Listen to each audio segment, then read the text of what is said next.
So today we're going to review some properties of functions, and we have seen similarly in lots of other examples in math, but frequently we relate one quantity in terms of another quantity. So letter grades in math depends on the numerical score, the amount you paid for gas depends on how much gas you got, the average amount of money you spend depends on what you were buying. Lots of different things have relations to one another. So we have an ordered pair.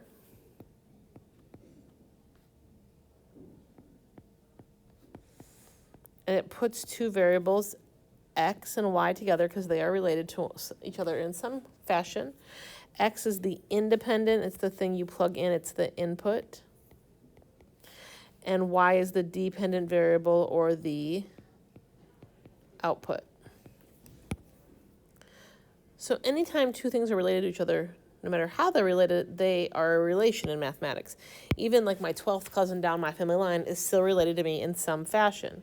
So most everything in math is a relation, but not every relation is a function. Being a function is a very special category. So if you're a function, there's exactly one value, one x that goes to a y. So each input, I'm going to put this in other words, each input, which we oftentimes call x, only goes to or is paired with exactly one y value, which is our output. So in other words, you were told a lot of times in Algebra 1, lots of times, x cannot repeat.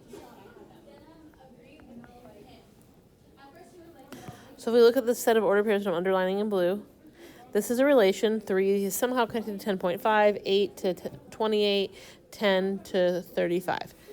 It's also a function because 3 only shows up once, 8 only shows up once, and 10 only shows up once. So this relation is a function. So let's use what we know about functions and figure out whether the things we are given are just a relation or if they're actually a function. So if we look at set F, it says 1, -2, 3 for my x's, so none of my x's repeat. So this is in fact a function.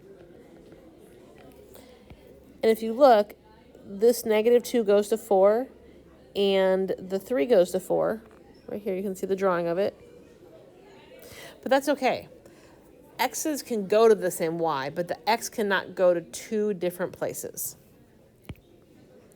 If we look at letter G, I just read the x coordinates to myself. 1, 1, 1, and you should stop. Because you have said the same number for x more than once, x repeated 3 times in fact, so this is not a function. Let's look at letter F.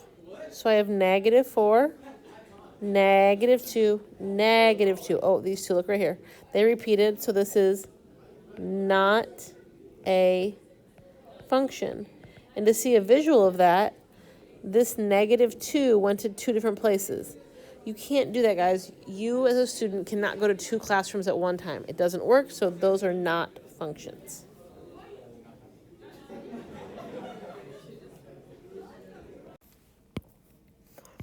So something we talk about a lot with functions is domain and range. Domain is the x, range is the y. If you have problems remembering that,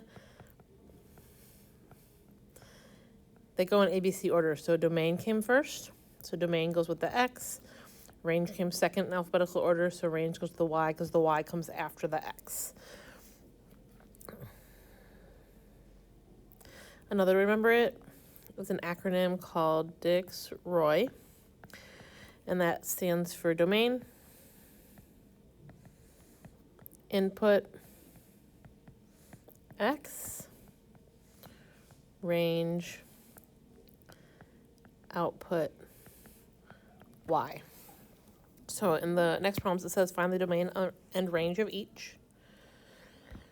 So a good rule of thumb when you're writing domain and range is that you put things in numerical order and they don't have to repeat. So domain is my x's. So my domain would be 3, 4, 4, 6. I repeated the word 4, so I don't have to write it twice. 3, 4, 6. Range is the y's. So -1, 2, 5, 8. -1, 2, 5, 8. For the next one, these are the things I'm plugging in. These are the inputs, and they're going to the outputs.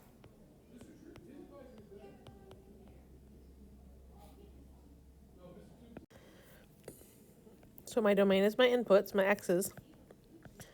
So my domain is 4. Good rule of thumb is to write them in numerical order. So the -3 at the bottom, -3, 4, 6, 7. My range is the outputs or the y's. 100, 200, 300. For letter C, domain is the x's. So -5, 0, and 5. Range is the y's. There's only one number in there, so you only have to write it one time, 2.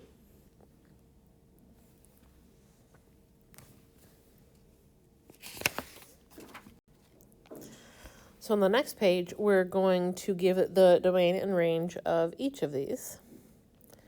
So zoom in. Remember, when you do these, ordered pairs are x, comma, y. Actually, let me color code that for you. The x's are blue, and the y's are, oh man, the y's are all in red.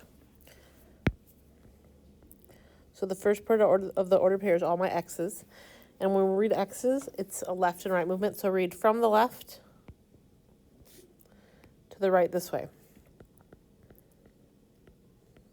So my domain is -1. Actually, let me not draw dots.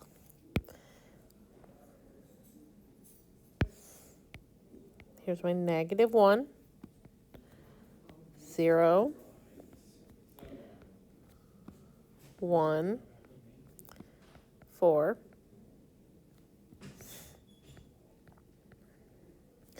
My range is going to be the y's. So for range, read from the bottom up to the top, because range is a y thing and y's go from the bottom up to the top.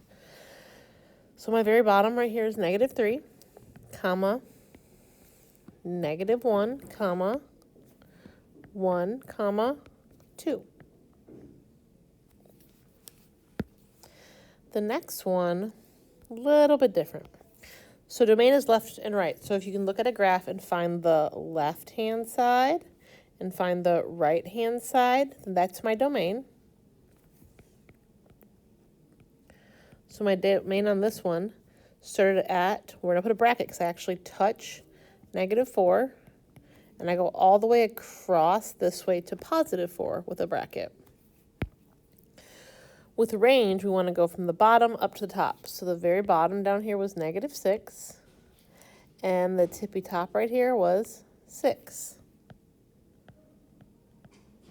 So my range, and I touched -6 and 6, so my range is going to be -6, comma, 6 with a bracket. When I get to letter C, I have a problem. On letter B, I drew a left and right, but I can't draw anything because this graph is going to keep moving to the left and keep moving to the right forever and ever.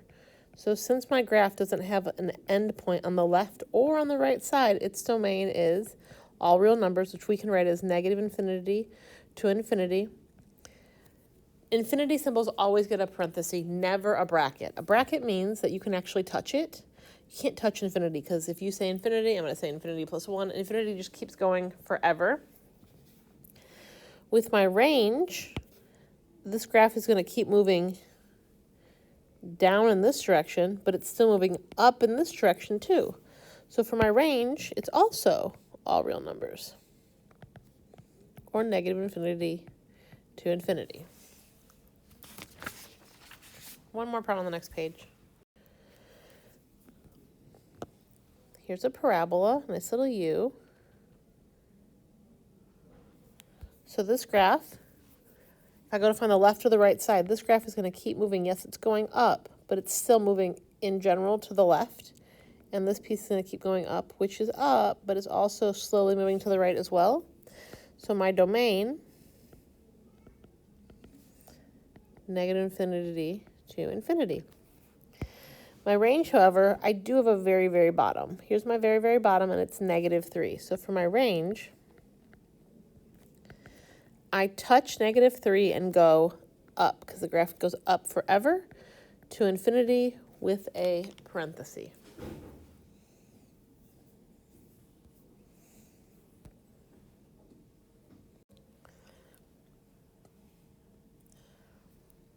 So just we're all on the same page, agreement on domain.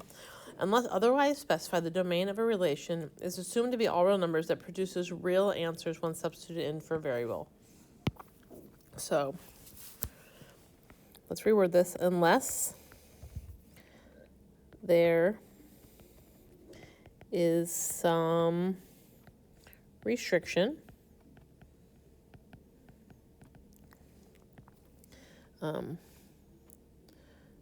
the domain is any and all x values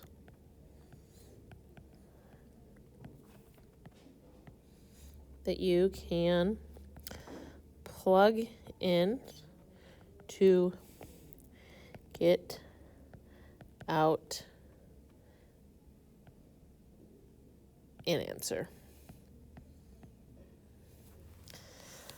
Okay, the vertical line test is where you draw vertical lines.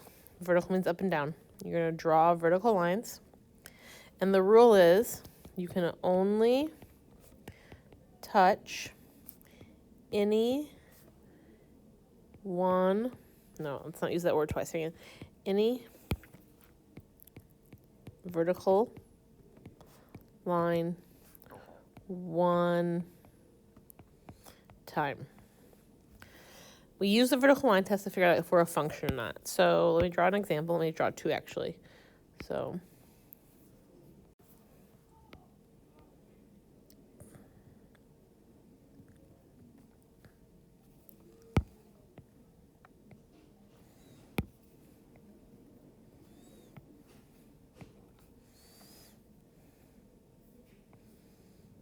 I have these two graphs.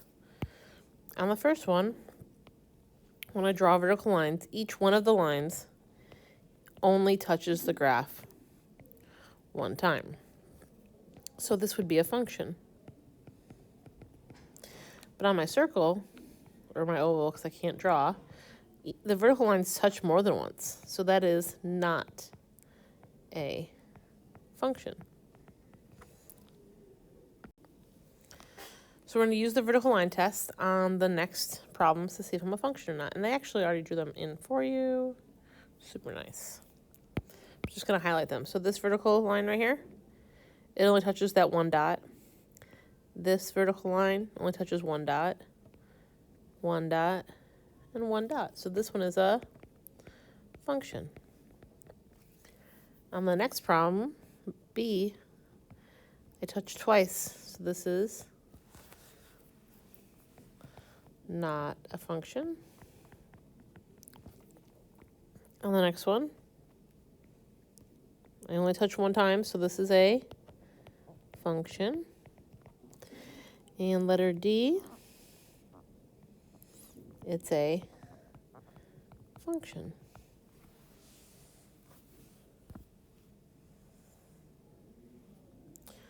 So now we aren't given a picture, and we're going to determine whether what we're given is a function, and then we're going to give its domain and its range. So since we aren't given a graph, we have a couple options. So option 1, we can draw a graph.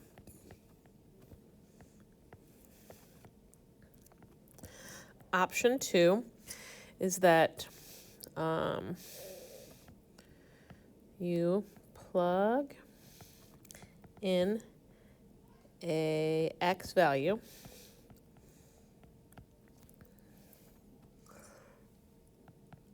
and you should only get out one y value. So let's start with letter A. Letter A, if I do attempt number 2 that I wrote over there, y equals, you can pick any number you want for x. We'll pick 2, whatever, it doesn't matter. 2 plus 4 is always 6. I plugged in 2, I got out one answer, 6. So yes, it's a function. Another way you can do it is you could draw a graph. Hopefully you know that that's a line. And the y-intercept is 4.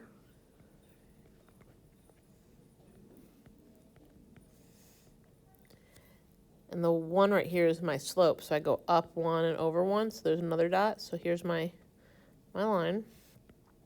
And if I do the vertical line test, it's also a function. So no matter which way you do it, this is a function. Using your graph, you can see that your domain, all real numbers, negative infinity to infinity. Your range, also negative infinity to infinity because the graph goes up and down forever. If we try letter B,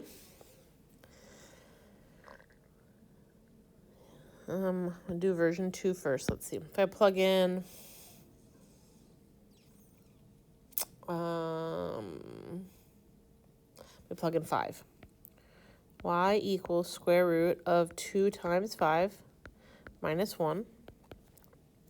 That's the square root of 10 minus 1, square root of 9, 3. I plugged in 5 and got out one answer, 3. So it's a function. We can sketch a graph. To sketch a graph and find some points is a little bit trickier in this problem unless you know what your parent functions look like. So see if I can help you out a little bit. I have a square root in my problem. And the first thing that we know how to square root without making I and those imaginary numbers show up is 0. So 2x minus 1 needs to equal 0. If you add the 1 over and divide by 2, you get x equals 1/2. So the first number you can plug in is 1/2. When I plug in 1/2, I get 2 times 1/2 minus 1 square rooted. And that's going to equal square root of 0, which is 0. So if I plug in 1/2, I get out 0. We also plugged in 5 earlier and got out 3. So 1, 2, 3, 4, 5, up 3. So this is a square root function that looks like this. Then you can draw your vertical lines to prove your function. If I want to find the domain, it's this math right here that is key. I found the first x value that I can be. So my domain says my very first x that I can ever be is 1/2. And I can plug in anything bigger than that because that will cause the stuff under the root, the radicand right here, it'll cause it to be positive. Well, you can square root any positive number. They're not all perfect squares and pretty numbers, but you can square root any positive number. My range comes from this right here. When I plugged in my first x value, my 1/2, my y value was 0. And then you can see in the graph, I start here at 0, and then I am working my way up. So my range is 0 to infinity.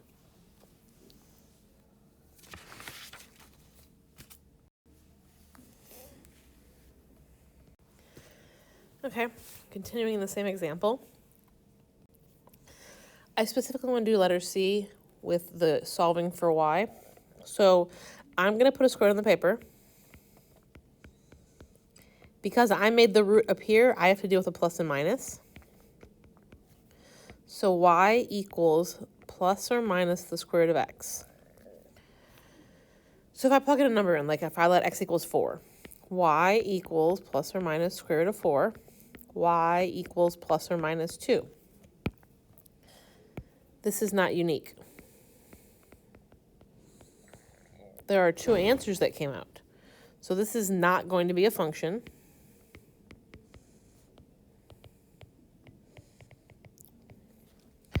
Let's draw a graph. Normally, when you have y equals x squared, you would draw a parabola like this. Oops, like this. But now I have x equals y squared, which is a sideways parabola, like this. If you didn't know that, you could absolutely plug in points. You could plug in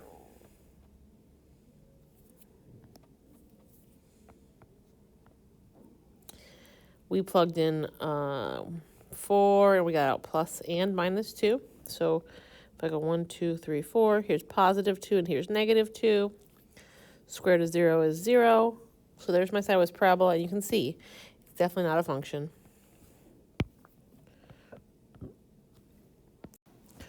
For my domain, we can see that I start here at 0, and I move this way. So my domain is bracket 0 to infinity. My range, this side is going down forever. This side is going up forever. So my range is going to be negative infinity to infinity.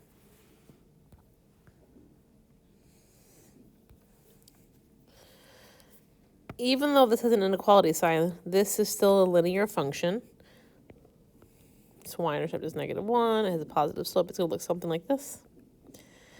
It's going to have some shading, but it's still a linear function nonetheless. And it's definitely a function. Its domain, I keep going to the left, and I'm still going to the right, so my domain is all real numbers, or negative infinity to infinity. My range is bottom to top. This is going down forever. This side is going up forever, so my range is negative infinity to infinity. Okay, this last one is something you probably dealt with in Algebra 2, and you probably have blocked it out of your memory because you loved it so much, because you love fractions. So let's talk about it being a function first. Plug in an x. Plug in any x you want. Let's plug in, I don't know, let's plug in 4. So I'm going to let x equal 4. So I get y equals 5 over 4 minus 1. That's 5/3. That's a unique solution, so this is going to be a function. The domain is, what can I plug in?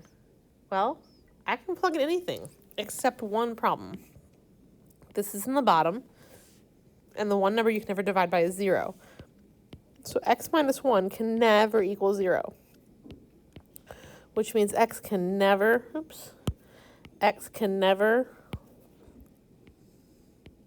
equal positive 1.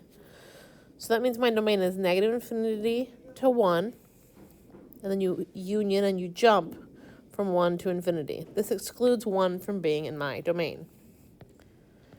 The range, what values come out? Well, when I plugged in 4, I got out a positive number. If I plugged in negative 4, I'd get 5 over negative 4 minus 1. It'd be -1, so I get out negatives. I get positives, I get negatives, but the only way I can make this whole fraction become a 0 is if the numerator is 0, but 5 is never equal to 0. So this fraction will never equal, or y will never equal 0. So my range is negative infinity to 0, 0 to infinity.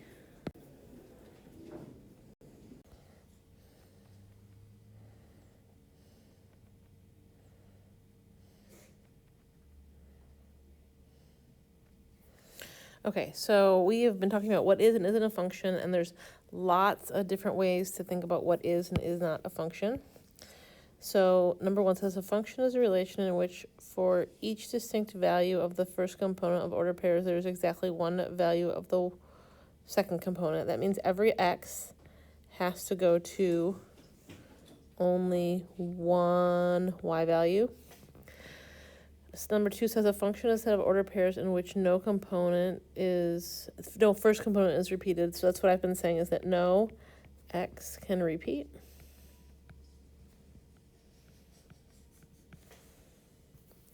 Number 3 says a function is a rule of correspondence that assigns exactly one range, one y value, to each distinct x value. That means every x goes to only, again, one y. So when we talk about functions, instead of writing y equals or x equals, we often use what's called function notation. And we write that y equals f of x. So this statement, f of x, is written f of x or f at x. So we're going to use function notation to evaluate. So if we look at letter A, it wants me to do f of 2. So I need to go to the f function. And the f function says f of something equals negative something squared plus 5 times something minus 3. And so it was f of x equals negative x squared times 5x. But now, instead of having x's, I have a 2. So f of 2 equals negative parentheses 2 squared plus 5 times 2 minus 3. 2 squared is a 4, and then it becomes a negative with a negative out front, plus 2 times 5 is 10, minus 3. Negative 4 plus negative 3 is negative 7, plus 10 more equals a total of 3. So we can write that f of 2 equals 3, or we can say f at 2 equals 3. That results in the ordered pair of I plugged in 2 and I got out 3. Letter B, very similar. So I'm going to write the function down with my blanks in it. F of something equals negative parentheses something squared plus 5 times something minus 3. And that something I'm going to plug in is a q. Q, Q, Q. So f of q equals q squared is called q squared, then you make it negative, plus 5q minus 3.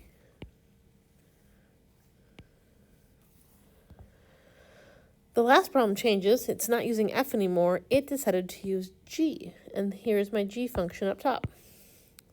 So this is going to be g of something equals 2 times something plus 3. It was that this was an x and an x, but now it's not an x. A plus 2, or a plus 1. A plus 1. A plus 1. So g of a plus 1 equals, you should distribute the 2 into the parentheses, 2a plus 2, then plus the 3 at the end. So g of a plus 1 equals 2a plus 5.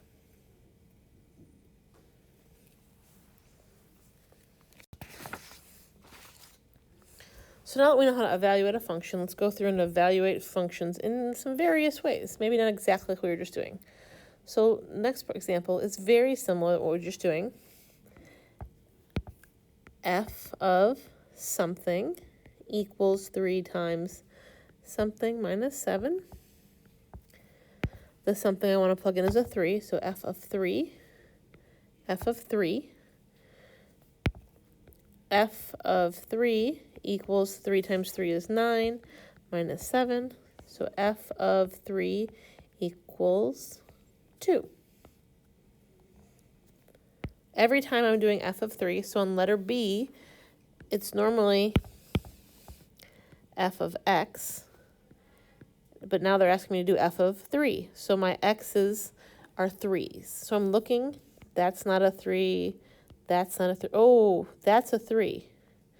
So when f of 3, when I plug in a 3, I get out a 1. Next one, I'm still doing f of 3.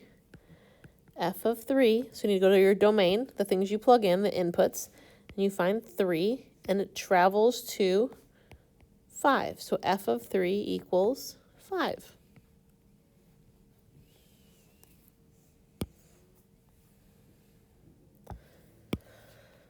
On the graph, I need to do f of 3. Remember, this 3 is an x, so you go to your x-axis. 1, 2, here's 3.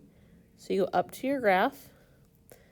And then I want to find the y value, so I go over to the y-axis, and it's 4. So f of 3 equals 4.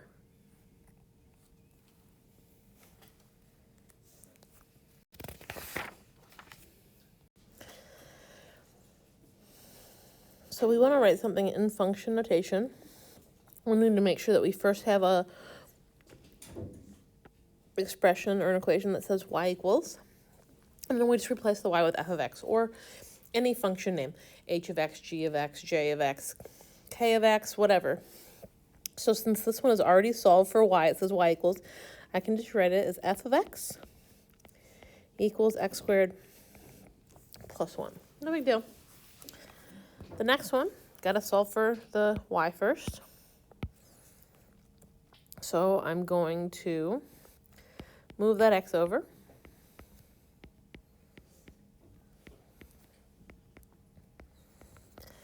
Divide everything by -4. So I'm going to write y equals, and I'm going to divide everything by -4. So I have 5 over -4 minus x over -4. Sorry, that's equal to y equals -5 over 4. A negative and a negative make a positive, so plus x over 4. And now we don't want to write y. We want to write f of x equals -5 over 4 plus x over 4.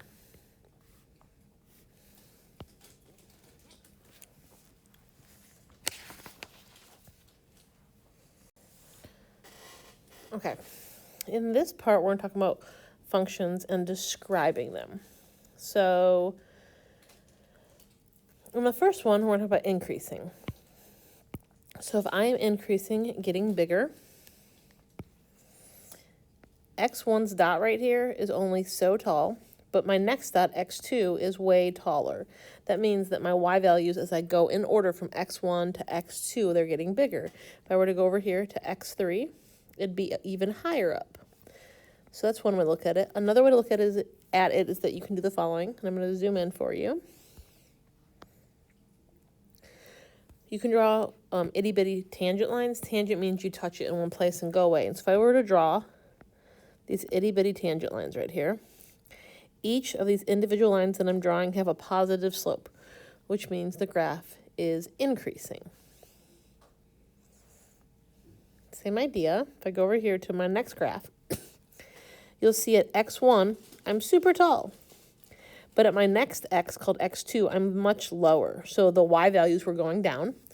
Or you can, again, draw your little tangent lines. And all of these little lines that I'm drawing, they all have negative slopes, so it's decreasing. The last one, there's no change.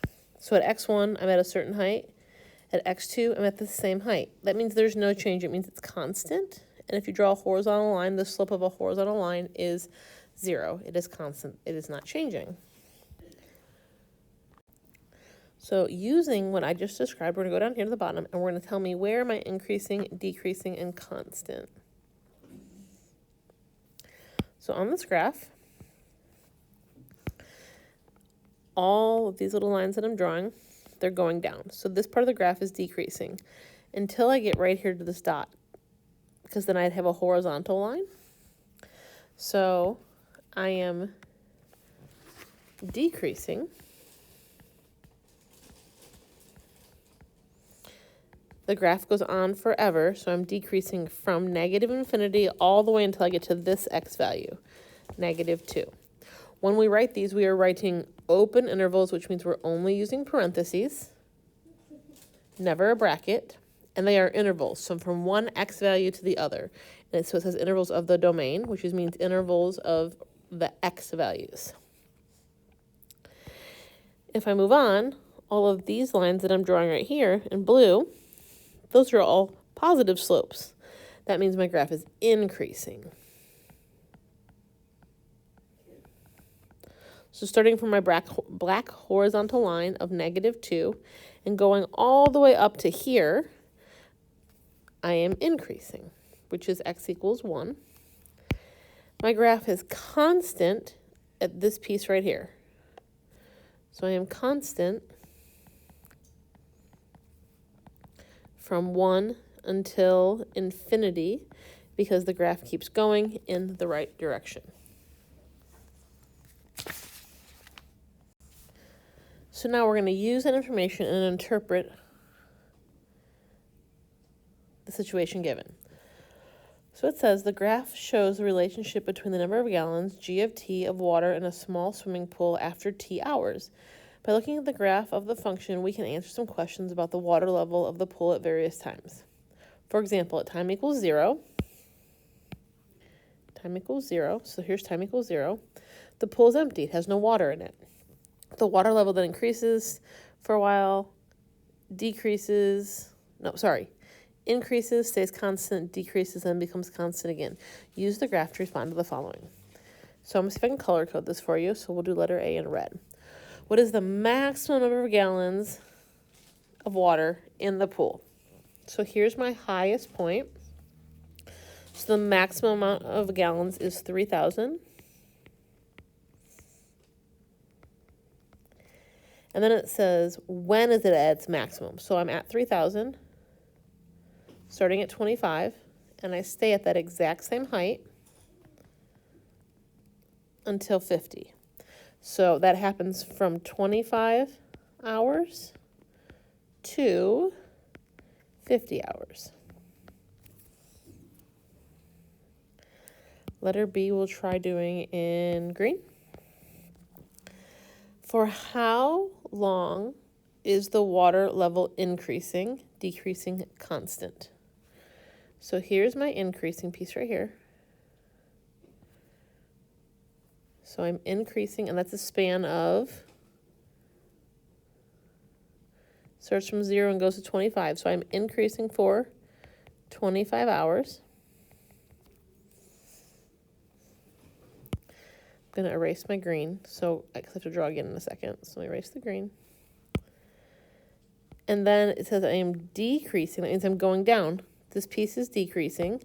So I start decreasing at 50, and I stop decreasing at 75. So this span of time right there is 25. So I'm decreasing for 25 hours.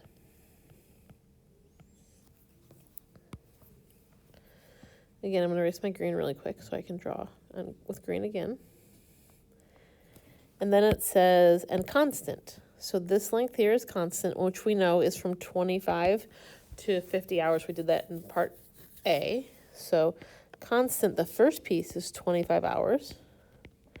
But that's the only piece of being constant I have. I also have another piece down here from 75 to 100, which is another 25 hours. So if I do that together, it's a total of 50 hours of being constant.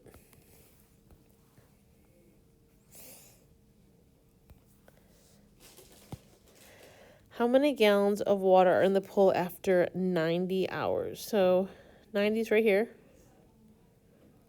up here, and then I go across like this, and the answer is 2,000 gallons. Then it says to describe the events.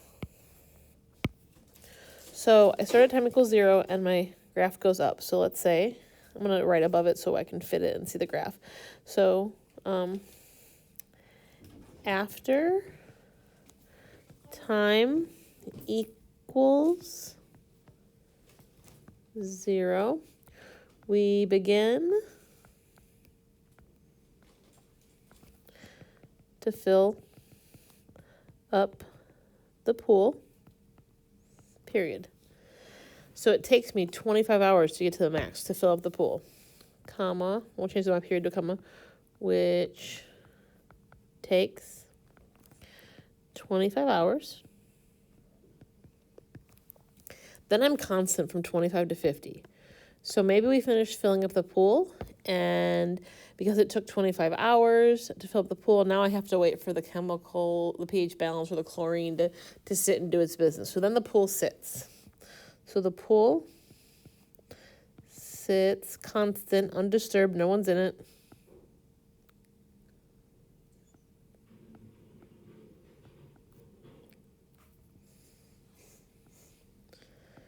For 25 hours.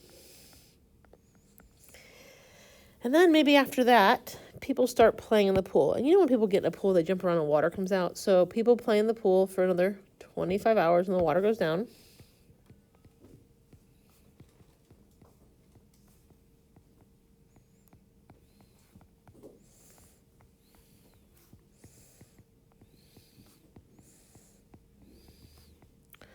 So people play around in the pool, thus the pool's losing water for 25 hours.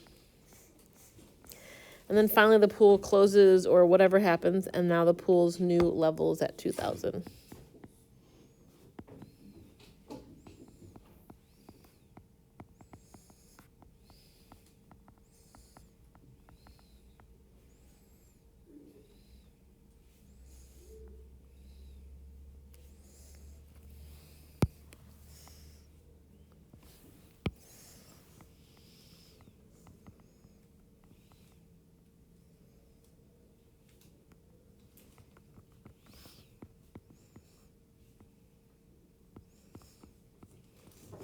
But anything of that nature would explain what occurred to the pool.